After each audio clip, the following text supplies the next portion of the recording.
Good morning. तर आज मी डब्याला देणार आहे मेथीची भाजी.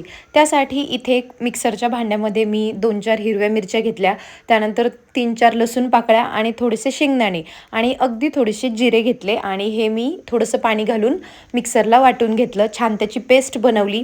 त्यानंतर इकडे मी जी आपली मेथीची भाजी आहे तर ती स्वच्छ धुवून तेलामध्ये जिरे मोहरीची फोडणी देऊन मस्त आधी मिठामध्ये भाजी शिजवून घेणार आहे आणि त्यानंतर जे काही आपण मिक्सरला दळून घेतलंय तर ती पेस्ट आपल्याला ह्याच्यामध्ये घालून घ्यायची आणि हवं तसं आपल्याला ह्याच्यामध्ये पाणी घालून घ्यायचं आहे आणि 2 ते 3 उकळ्या घ्यायच्या आणि आपली भाजी रेडी आहे. साईड बाय साईड मी इकडे चहा पण ठेवलेला होता आणि माझा चहासुद्धा सुरू होता. तर आज मी उत्कर्षला नाश्ता देत नाही आहे, कारण सॉरी मला आज उठायला खूप उशीर झाला. त्यामुळे मी आज टिफिनला देते आहे फरसाण. फरसाण तर कंपल्सरी असतो.